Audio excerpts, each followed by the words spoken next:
demikian, tanpa kita perintah lagi atau ada isi di situ, berapa orang, saya tanya dulu, berapa orang tidak terpapar asap dan memang tidak siap? Coba. Ada yang bisa jawab? Berapa? Baik, ada 14 orang. Oke. Jadi kalau benar sel A itu adalah 10, sel B itu 6, sel C 10, sel D 14. Ya. Kalau Anda sudah paham membuat sel A, B, C, D, silakan Anda masukkan tanpa saya perintah di variabel asap itu. Ya. Pasangan-pasangannya kodingnya. Ya. Ingat baik-baik, saya paruh 20, saya yang tidak saya paruh dan terpapar asap 10. Berarti pasangannya 1 dengan 1 itu harus 10. 1 dengan 1 harus 10.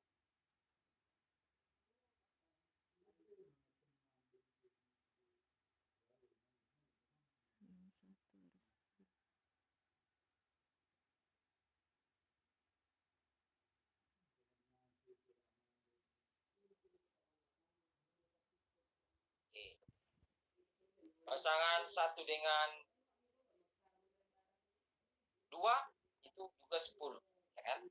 Saya paruh tetapi tidak terpapar. 1 dengan 2 juga 10. Satunya di sini ya dilihat.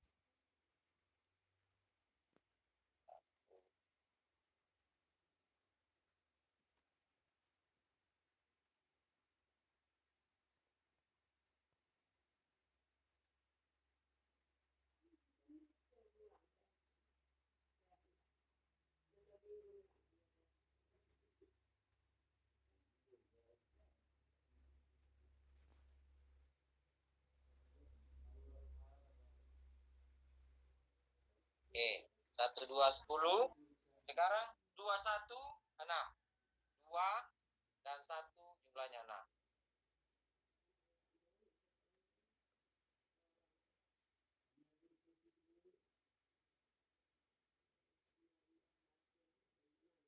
Oke. 2, 1 jumlahnya 6 dan 2, 2 jumlahnya 14. Ini Endang di mana dia masuk keluar 2, 2, 16. 14.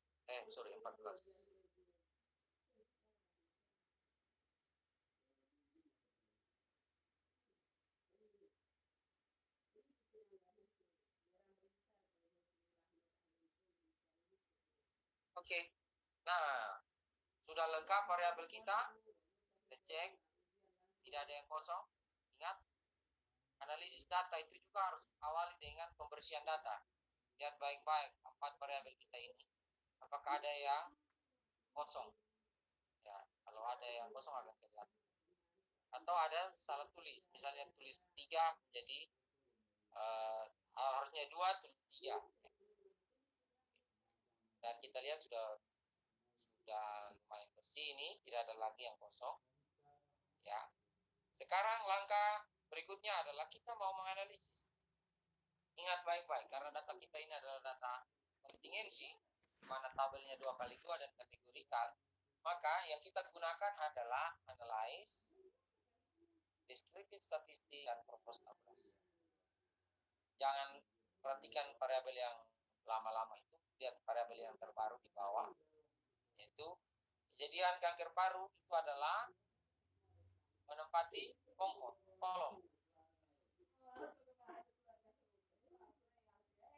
Rokok pasif dan rokok aktif sama asap itu adalah rokok. Oke, bisa diikuti sampai dengan tahap ini. Aduh, sorry, dia tidak tampil. Kita lihat saya tampil dulu supaya. Oh ya, masih tampil ya, masih kalian lihat juga ya. Saya ulangi dulu.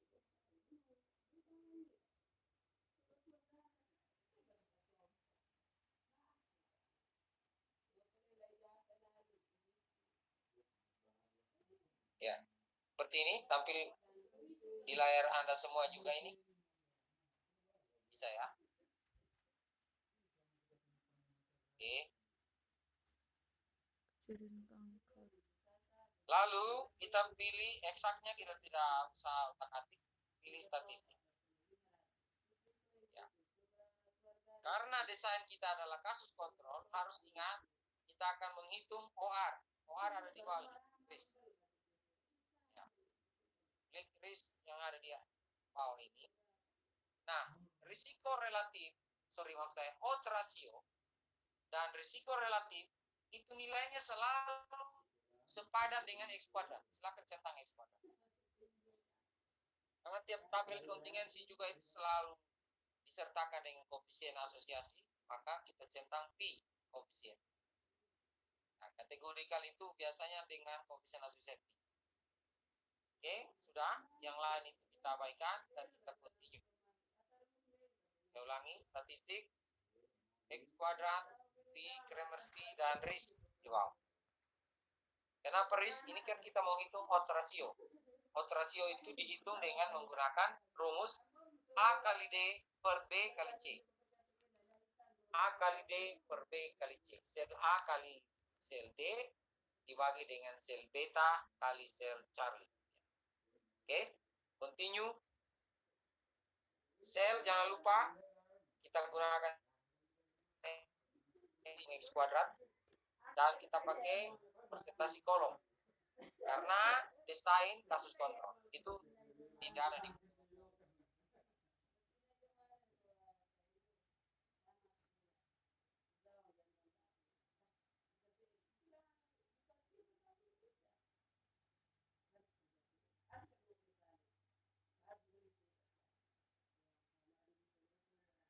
dan kalian bisa lihat. Ya.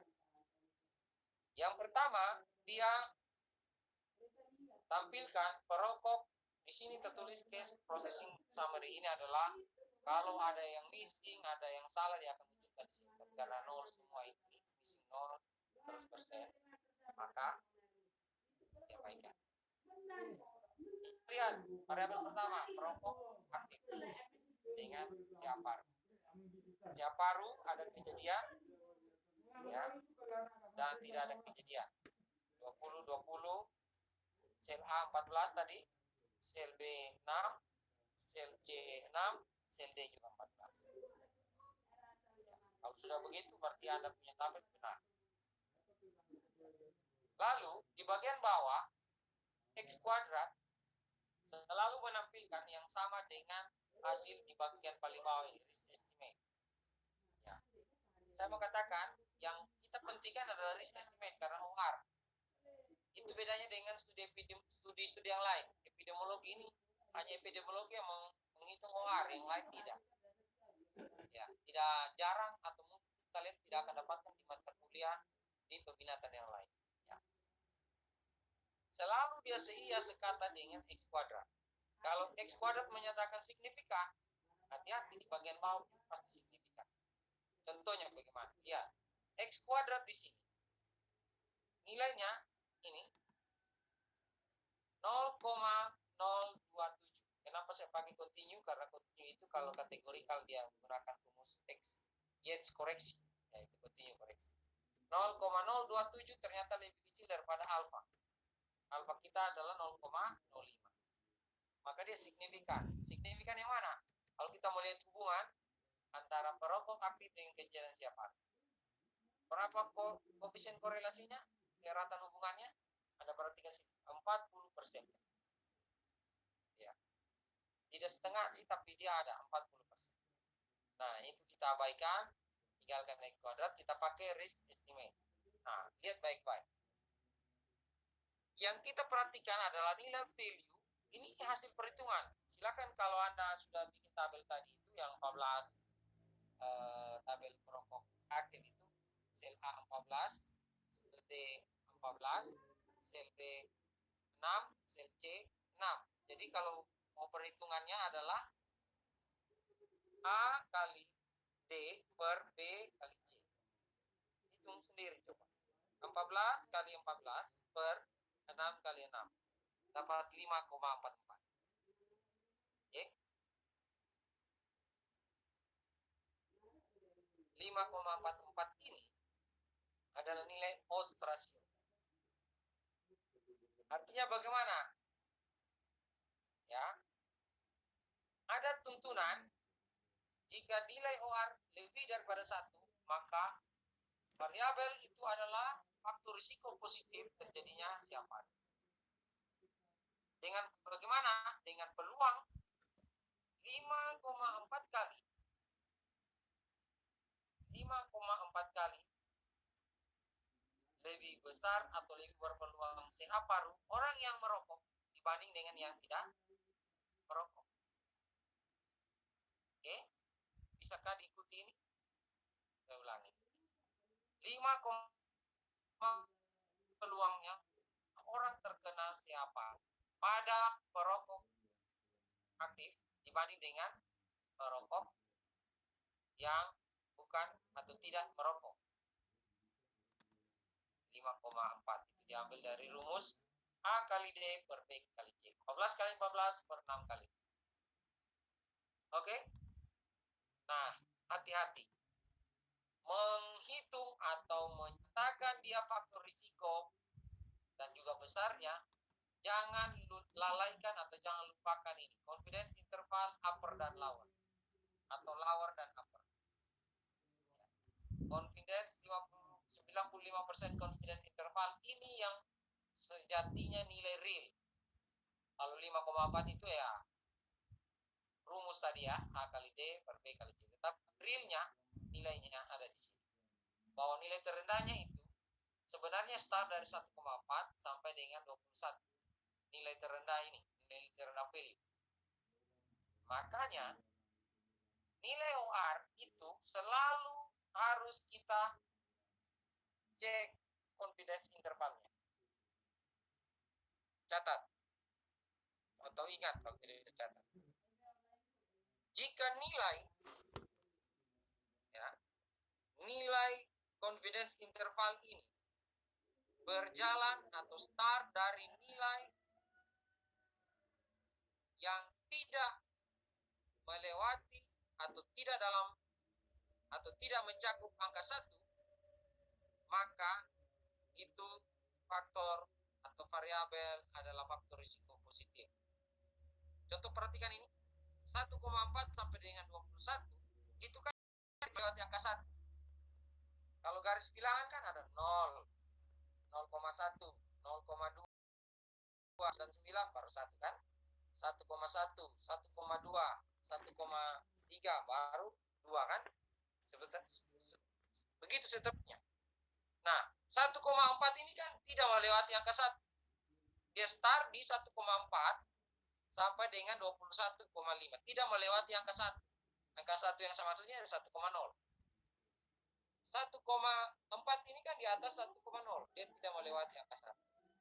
Maka jika confidence interval 95% tidak melewati angka 1, maka faktor risiko yang kita hitung adalah faktor risiko positif terjadinya siapa.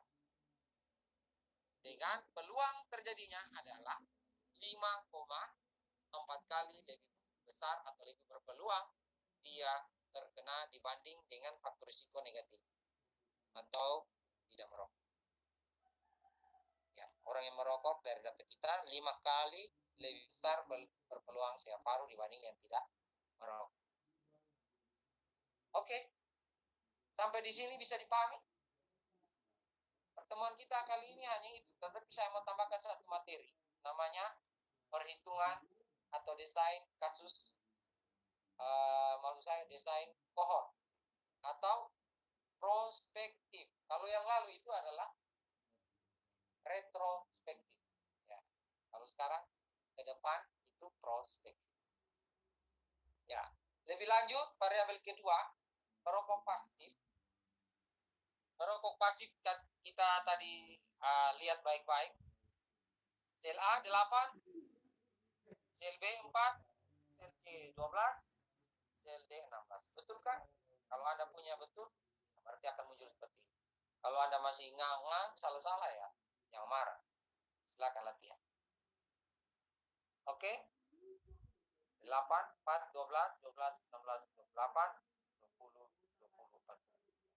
Nah, lihat baik-baik.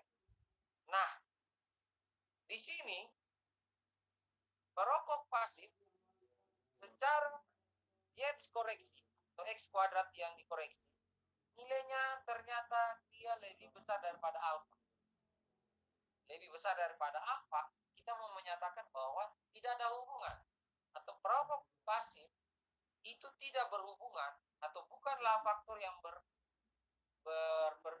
menyebabkan terjadinya siang paru. Merokok pasif tidak menyebabkan siang paru. Ini dari data kita ya, 0,301 itu lebih besar daripada alfa. Walaupun di sini dinyatakan ada keratan hubungannya, tapi kecil, yaitu 21%. Kalau di atas tadi kan masih besar, 40%. Ini yang perokok pasif ternyata dia lebih kecil. Itu menyatakan juga tidak ada. Ini bisa kita klik kanan dan kan, karena tidak ada. Malah membingungkan, karena dia tidak berhubungan. Ini kan tidak berhubungan. Saya ulangi. Simetrik measure atau pengukuran simetrik ini atau koefisien itu baru bisa dibaca kalau di atas signifikan. Tadi kan kita sudah buang ya, tidak signifikan, jadi saya sudah cut, buang, tidak ada, karena dia ini tidak ada hubungan, keratan hubungannya itu tidak. Oke, selanjutnya kita lihat di risk estimate. Kalau kita menghitung lurus-lurus A kali D per B kali C, ya, saya ulangi, kalau kita hitung lurus A kali D per B kali C, atau 8 kali 4 kali, itu kita dapat 2,6. Nah, kalau kita tidak lihat X kuadrat yang ada di atas, kita akan buta-buta langsung bilang, oh Pak, faktor risiko pasien yang merokok pasif itu adalah faktor risiko juga, karena dia OR-nya lebih besar daripada 1. Cek baik-baik, lebih besar daripada 1 itu kan disitu tulis 2,6 ya. Tapi di X kuadratnya dia tidak menyatakan ada hubungan. Nah, ini yang harus Anda paham. Kadang-kadang seperti ini. Saya ulangi, kadang-kadang seperti ini. Kalau Anda bilang dia adalah faktor risiko, langsung saya errorkan kalian. Itu salah besar. Jangan perhatikan nilai OR-nya lebih besar daripada 1, lalu kalian bilang, oh dia faktor risiko. Periksa yang mana? Periksa X kuadrat dan periksa 95 confidence interval. Lihat baik-baik confidence intervalnya di sini. Ini 0,6. Dia start dari 0,6 sampai 10,9. Kalau Anda tarik garis bilangan 0,6 sampai dengan 10, itu kan dia melewati angka 1. Kalau dia bukan faktor risiko, walaupun di value-nya lebih besar daripada 1. Catat baik-baik, tidak akan dapat di buku yang mana. Jarang sekali. Saya ulangi, nilai OR lebih besar daripada 1 bukanlah otomatis kita nyatakan faktor risiko terjadinya siapa. Karena ada, bandingkan di atas, X kuadrat, dia menyatakan bukan, tidak ada hubungan. Lalu confidence interval, oh ternyata melingkupi angka 1. Nah, ketentuannya, kalau dia melingkupi angka 1, otomatis dia bukan faktor risiko. Pak, itu kan 2, itu besar sekali itu Pak. Ingat, itu hanya berlaku di sampel, tetapi tidak berlaku di populasi. Itu alasannya. Pak, itu 2, itu kalau di buku-buku lain dia sudah menyatakan bahwa perokok pasif itu faktor risiko karena sudah lebih besar daripada 1. Itu nilai pada sampel, tapi bukan pada populasi. Nilai real pada populasi ada pada confidence interval ini. Jadi sebenarnya 2 ini nilai ada pada sampel yang kita pilih 40, tetapi realita di lapangan itu sebenarnya nilainya dari 0,6. Nah ini 0,6 kan di bawah 1 sampai dengan 10, dia melingkupi yang ke 1. Kalau dia melingkupi yang ke 1, bahwa dia bukan faktor risiko. Atau tidak bisa kita katakan orang yang perokok pasif 2,6 kali, tidak bisa. Itu tidak bisa kita katakan. Karena rate-nya ada 0,6. Mungkin dia 0,7, 0,8 sampai dengan 10. Ini contoh sangat baik karena jarang Anda dapatkan seperti ini. Yang sering kita dapatkan seperti di atas. X kuadrat sudah menyatakan ada hubungan ini, dan risk relatif atau odds ratio maksud saya sini adalah dia atas angka 1, tidak melewati angka 1.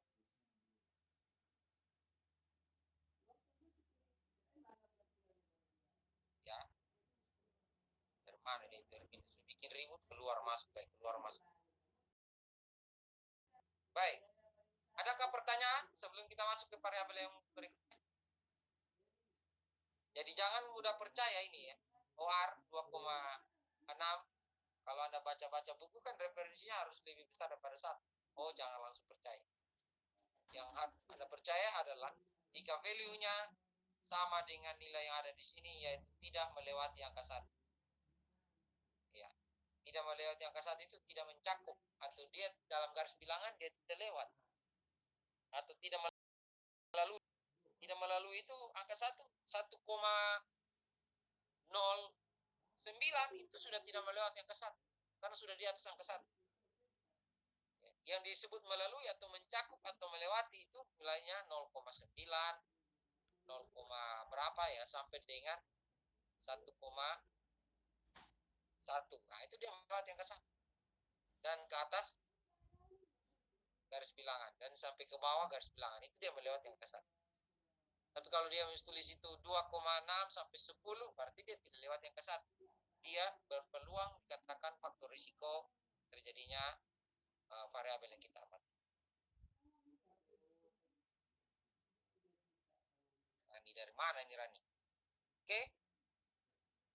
Baik, kita lanjut. Untuk paparan asap, baik motor, kendaraan, dan selanjutnya. Perhatikan. Sel A di situ 10, A 10, 6, sel C 10, dan sel D 14. Kita lihat apakah paparan separuh? Oh, ternyata di sini bukanlah faktor yang mempengaruhi atau berhubungan. Karena di sini dikoreksi Yates atau di person chi-square-nya lebih besar daripada alfa. Ya, kita cek lagi di bagian bawah. Karena dia bukan yang mempengaruhi atau yang berhubungan, maka ini kita buang. Tidak ada nilainya, hanya 20% juga kecil. Kita buang. Ya. Yang sekarang kita perhatikan di sini. Nilainya sama dengan kasus di atas, 2,3. Nah, kalau orang yang buta-buta, dia langsung akan bilang, oh itu faktor risiko, atau bisa dikatakan 2,3 kali lebih besar peluangnya orang yang terpapar asap kendaraan atau asap pabrik untuk terkena siap paru. Padahal dia tidak cek. X kuadrat menyatakan tidak ada hubungan apa-apa, dan 95 confidence interval lower dan upper juga menyatakan angka yang melewati angka 1. 0,638 sampai dengan 8 itu melewati angka 1. Maka kalau dia melewati angka 1, X memang. Oke? Ya. Saya kira itu untuk kasus kontrol. Apakah ada yang mau bertanya? Saya persilakan. Mudah-mudahan dipahami. Mudah-mudahan kalian paham. Kalau tidak paham, ya setidaknya ada sepotong yang dipahami. Kalau tidak ada, saya lanjut. Oke, adakah yang mau bertanya? Atau ada yang mau coba-coba tampilkan share screen? Silakan. Kalau ada yang mau, saya kasih kesempatan. Silakan. Kalau ada yang mau share screen.